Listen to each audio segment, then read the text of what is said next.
हर महीने ही अमावस्या तिथि आती है, लेकिन सोमवार को पड़ने वाली अमावस्या का हिंदू धर्म में विशेष महत्व है। धार्मिक ग्रंथों में भी इस अमावस्या के महत्व का उल्लेख मिलता है।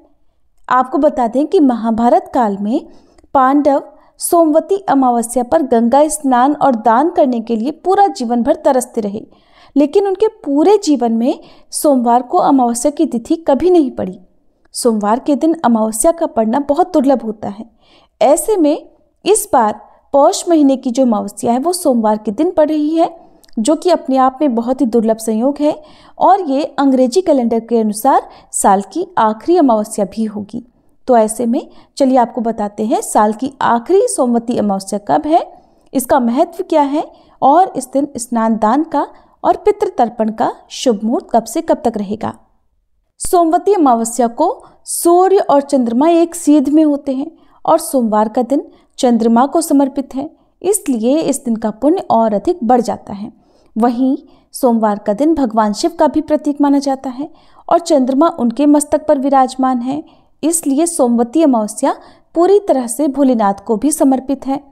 इस दिन मौन रहकर स्नान और दान करने से 100 गायों के दान के बराबर फल मिलता है और अगर इस नियम को महिलाएं अपनाती हैं तो कुल का कल्याण होता है। जिन लोगों की कुंडली में काल सर्प दोष है उनके लिए सोमवती अमावस्या का दिन काल सर्प दोष निवारण पूजा के लिए सबसे उपयुक्त समय माना जाता है। सुहागिन महिलाओं के सुहाग की रक्षा इस दिन होती है, इसलिए सुहागिन महिलाएं खास तौर पर सोमवती अमावस्या का व्रत रखकर पीपल की 108 परिक्रमा भी करती हैं।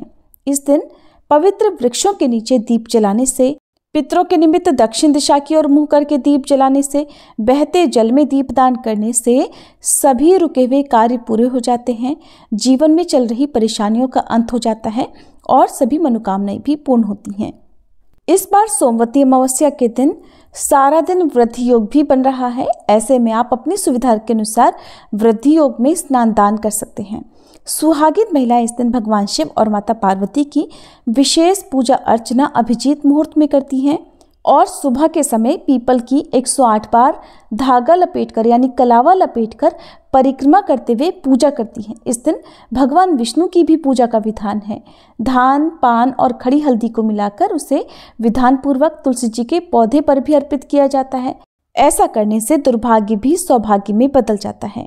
इस दिन तामसिक चीजों के सेवन से दूर रहना चाहिए और अपनी सामर्थ्य के अनुसार कुछ न कुछ दान दक्षिणा निर्धन लोगों को जरूर देनी चाहिए।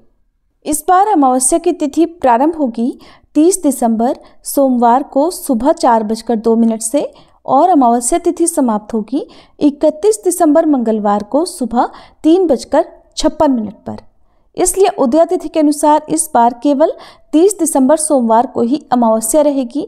उदया तिथि के अनुसार इसी दिन अमावस्या का व्रत और स्नान दान किया जाएगा। अगर आप किसी कारण से सोमवार के दिन दान ना दे पाए तो आप अगले दिन यानी मंगलवार को भी अमावस्या का दान दे सकते हैं। अब जानते हैं इस दिन रहने वाले मुहूर्तों के बारे में। 30 दिसंबर सोमवार को सूर्योदय होगा सुबह 7:11 पर, सूर्यास्त शाम 5:47 पर होगा। ब्रह्म मुहूर्त का समय सुबह 5:35 से 6:23 तक रहेगा। ब्रह्म मुहूर्त का समय अमावस्या का स्नान, ध्यान, जप करने के लिए बहुत ही उत्तम माना जाता है। अभिजीत मुहूर्त दोपहर 12:08 से 12:50 तक रहेगा और पितरों के निमित्त तर्पण आप इस दिन सुबह 11:46 से दोपहर 12:50 के बीच में भी कर सकते हैं। ये समय पितृ तर्पण के लिए उपयुक्त समय माना जाता है। राहु काल सुबह 7:30 से 9 बजे तक रहेगा और वृद्धि योग जो कि अमावस्या से एक दिन पहले यानी कि 29 दिसंबर रविवार को रात 9:42 से शुरू होगा और जो कि सोमवार के दिन सारा दिन रहने के बाद रात 8:32 पर समाप्त होगा। तो वृद्धि योग में आप कोई भी दान पुण्य से जुड़ा हुआ कार्य कर सकते हैं और राहु केतु ग्रह की शांति के लिए आप राहु काल के समय में राहु केतु से संबंधित दान भी दे सकते हैं। ये थी आज की वीडियो। जानकारी अगर अच्छी लगी हो तो वीडियो को लाइक करना मत भूलिएगा।